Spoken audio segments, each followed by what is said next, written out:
আসসালামু আলাইকুম রহমতুল্লাহি ওয়া বারাকাতুহু। আমরা এই দুর্যোগের সময় আমাদের কি করণীয় আছে? যেহেতু বিভিন্ন জায়গায় আমরা দেখতে পাচ্ছি দুর্যোগ। আজকে আমি আপনি এখানে কত সুন্দরভাবে সুস্থ শরীরে আসছি, কিন্তু ওই ভাইদের দিকে তাকান তো, যাদের ভালো ভালো অট্টালিকা থাকা সত্ত্বেও সেই অট্টালিকায় তাদের জায়গা নেই। একাত্তলা বিল্ডিং ফুল ডুবে যে ছাদের উপর বসছে, সেই ছাদও ডুবে যাচ্ছে। সেখানে মানুষ আহাজারি করতেছে, আমাদেরকে বাঁচান। আমাদের ছাদেও পানি এসে গিয়েছে, আমাদেরকে খাবার দেওয়া লাগবে না, আমাদেরকে একটু বাঁচান। বাঁচার কত আকুতি আমার ভাইয়েরা। তাহলে দেখুন, এই যে এই সমস্ত দুর্যোগের সময়ে আমাদের কি করণীয় আছে? এক নম্বর করণীয় হলো কেবলমাত্র আমাদেরকে আল্লাহ তাআলার কাছে ফিরে আসতে হবে এবং মুহূর্তের মধ্যে আমাদেরকে গুনাহের কাজ ছেড়ে দিতে হবে। গুনাহমুক্ত জীবনযাপন করা এবং আল্লাহ তাআলার কাছে তওবা করা এক নাম্বার। দ্বিতীয় নাম্বার হলো বেশি বেশি আল্লাহ তাআলার কাছে দোয়া করা, কারণ দোয়ার মাধ্যমে আল্লাহ তাআলা যে কোনো সময় যে কোনো কিছুকে পরিবর্তন করে দিতে পারেন। আর একজন মুমিনের দুনিয়াতে সবচেয়ে বড় শক্তিশালী হাতিয়ার হচ্ছে দোয়া।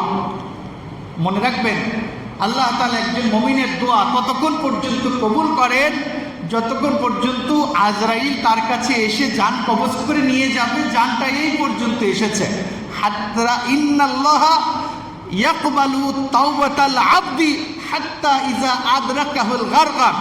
রাসূল সাল্লাল্লাহু আলাইহি ওয়াসাল্লাম বলেন যে ততক্ষণ পর্যন্ত আল্লাহ তাআলা বান্দাদের দোয়া কবুল করতে থাকেন যতক্ষণ পর্যন্ত তার জানটা এই গড়গড় পর্যন্ত অবস্থান করে। এর নিচ পর্যন্ত যতক্ষণ পর্যন্ত জান থাকে ততক্ষণ পর্যন্ত তার দোয়া কবুল করা হয়। এর বাইরে যখন জান চলে আসে, শত দোয়া করলে, শত তওবা করলে আর কবুল করা হবে না।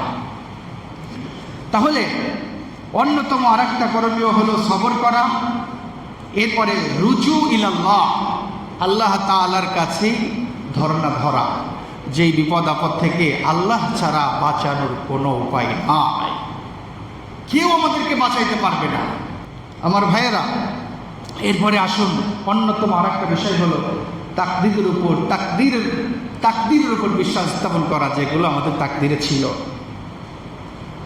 আর সর্বশেষ সবচেয়ে গুরুত্বপূর্ণ যে বিষয়, সেটা হলো দুর্যোগ কবলিত ব্যক্তিদের সাহায্যে এগিয়ে আসা।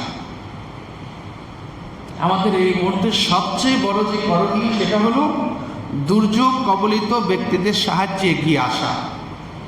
একবার ভেবেছেন যে বাচ্চাগুলিকে দেখলাম যে কোনো বাচ্চাকে গামলার মধ্যে বসায়ে একটু বাঁচানোর জন্য, জীবনটা রক্ষা করার জন্য পানির উপর ভাসিয়ে দেওয়া হয়েছে যে ও বাঁচুক।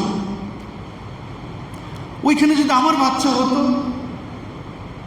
আজকে অনেকের ফেসবুকে পোস্ট করলাম যে গতকাল থেকে সেখানে মোবাইলের কোনো নেটওয়ার্ক পাওয়া যাচ্ছে না, সব মোবাইল বন্ধ। আমার স্বজনেরা কেমন আছে, আমার স্বজনেরা কেমন আছে আমি জানি না। আমার স্বজনদের সাথে আমি কোনো যোগাযোগও করতে পারতেছি না। বিদেশ থেকে কয়েকজন পোস্ট করেছে, দেখলাম ওদের পোস্ট আমি পড়লাম। বলতেছে যে আমার স্বজনদেরকে, আমার স্ত্রী আছে, আমার সন্তান আছে, ওদেরকে আপনারা বাঁচান। যত টাকা লাগে সব টাকা আমি দেব বিদেশ থেকে আপনাদেরকে, যে কোনো মূল্যে আমার পরিবার, আমার সন্তানদেরকে আপনারা বাঁচান। দেখুন একজন মানুষ কতটা অসহায় হলে এ ধরনের মন্তব্য করতে পারে। আর আমরা এখানে ঠিকমতো খাইতে পারতেছি, ঠিকমতো ঘুমাইতে পারতেছি। আমার ভাইয়েরা আজকে কত বিপদে।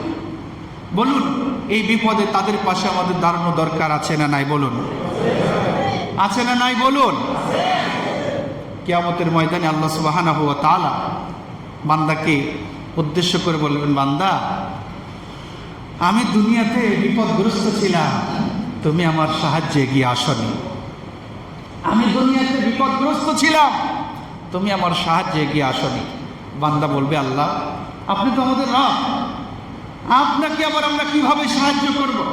রাব্বুল আলামিন বলবেন, বান্দা, আমার যে সমস্ত বান্দারা দুনিয়াতে বিপদে পড়েছিল, বিপদগ্রস্ত হয়েছিল, যদি তুমি তাদের পাশে দাঁড়াতে, এটাই ছিল আমাকে সাহায্য করা। রাসূল সাল্লাল্লাহু আলাইহি ওয়াসাল্লাম বলেছেন, ইরহামু মান ফিল আরদ ইয়ারহামুকুম মান ফিস সামা। জমিনে যারা বিপদে পড়েছে ওদের উপর তোমরা রহম করো, ওদের উপর দয়া করো, তোমাদের সামর্থ্য অনুযায়ী ওদের সাহায্যে এগিয়ে আসো। যদি তুমি তাদের সাহায্যে এগিয়ে আসো, আসমানের মালিক আল্লাহ তাআলা তোমার উপর দয়ার হাত বাড়িয়ে দিবেন। বলুন সুবহানাল্লাহ। এই ধনসম্পদ আজ আছে কাল না, কিন্তু আজকে আমার ভাই বিপদে পড়েছে। এই বিপদে যদি আমার ভাইকে পাশে আমি না দাঁড়াতে পারি, আমার বোনের পাশে আমি না দাঁড়াতে পারি, আমি কিসের মুসলমান? আমার নামাজ পড়ে কি হবে? আমার রোজা রেখে কি হবে? আমার হজ করে কি হবে? প্রত্যেক বছর বছর উমরা করে কি হবে? হযরত আব্দুল্লাহ ইবনে মুবারক রাহিমাহুল্লাহ একবার হজে যাওয়ার জন্য কিছু টাকা জমা করেছেন। দু একদিনের মধ্যে তিনি হজে যাবেন। আব্দুল্লাহ ইবনে মুবারক রাহিমাহুল্লাহ সব কিছু চূড়ান্ত করে টাকা রেডি করে তিনি হজে যাবেন, পূর্ণাঙ্গ প্রস্তুতি সম্পূর্ণ। হঠাৎ একদিন বিকালে তার বাচ্চা কাঁদতে কাঁদতে তার কাছে এসে বলতেছে যে প্রচুর কান্না করতেছে। বলতে, তুমি কান্না করছো কেন? কি হয়েছে তোমার? বলতেছে যে বাবা, আমি যে পাশের বাসায় আমার বন্ধুর বাড়িতে গিয়েছিলাম, আমার বন্ধুরা আজকে গরুর মাংস রান্না করে খাইতেছে। আমার খুব খাইতে মনে চেয়েছিল, আমি ওদের কাছে চাইলাম যে আমাকে একটু খাবার দাও, আমাকে একটু গরুর মাংস দাও, কিন্তু ওরা আমাকে দিল না। আমি এই দুঃখে কান্না করতেছি। আব্দুল্লাহ ইবনে মুবারক রাহিমাহুল্লাহ ছোট বাচ্চাটাকে সাথে নিয়ে ওই বাড়িতে গেলেন, যে দেখো ছোট বাচ্চারা, আমার ছোট বাচ্চাটা তোমার ছোট বাচ্চার সাথে খেলাধুলা করে, আজকে তোমার বাড়িতে নাকি গরুর মাংস রান্না হয়েছে, আমার বাচ্চাটা ক্ষুধার্ত ছিল, তোমাদের কাছে একটু খাবার চেয়েছে, তোমরা আমার বাচ্চাটাকে একটু খাবার দিলে না। পরে ওই বাড়িওয়ালা চোখের পানি ফেলে বলতেছে, হুজুর কেন আপনার বাচ্চাকে খাবার দেই নাই, তাকে আপনি জানেন? কেন? 3 দিন পর্যন্ত আমার বাচ্চারা অনাহারে ছিল, কিচ্ছু ওদের খাবার ছিল না। আমি আজকে কাজে গেছি, আমার ভাগ্যে কোনো কাজ মেলে না। আসার পথে আমি খুব টেনশন করছিলাম যে আজকে বাচ্চাদেরকে কী খাবার দেবো, কী সামনে খাবার উপস্থাপন করব। প্রতিমধ্যে দেখলাম যে একটা মরা গরু করে আছে। আমি ওই মরা গরু কিছু মাংস কাঁচি দিয়ে কেটে ব্যাগে করে এনে সেই স্ত্রীকে বলছি যে এই মাংসটা রান্না করো, অন্তত বাচ্চাদেরকে খাওয়ায় তাদের জীবনটা একটু বাঁচায়। তো আপনি তো ধনী মানুষ, আমরা তো গরিব মানুষ, এই মরা গরুর মাংস তো আমাদের জন্য বৈধ, আপনার জন্য তো বৈধ না, এই জন্য আপনার বাচ্চাকে আমি দেই নাই। আব্দুল্লাহ ইবনে মুবারক রাহিমাহুল্লাহ চোখের পানি ফেলতে ফেলতে দ্রুত বাসায় গেলেন। বাসায় যে হজের যাওয়ার জন্য যে কয় টাকা জমা ছিল সবগুলো টাকা এনে ওই প্রতিবেশী ভাইকে বললেন যে ভাই, আমি হজে যাইতে চেয়েছিলাম, আমার হজে যাওয়ার জন্য এই টাকাগুলো আমি গুছাই রেখেছি, নাও, আমি হজে যাব না, এই টাকাগুলো নিয়ে তুমি এক্ষুনি বাজারে যাও, তোমার বাচ্চাদের জন্য যা যা করাই করা দরকার সব কিছু করাই করো, তুমি সুন্দরভাবে জীবনযাপন করো, আমার উমরায় যাওয়ার দরকার না। কয়েকদিন পরে আব্দুল্লাহ ইবনে মুবারক রাহিমাহুল্লাহ তার এক বন্ধু হজ থেকে আসছে, এসে বলতেছে, মুবারক তুমি হজ থেকে কবে আসলা? ভাই রে, এবার আমি হজে যাইতে পারি নাই। কেন?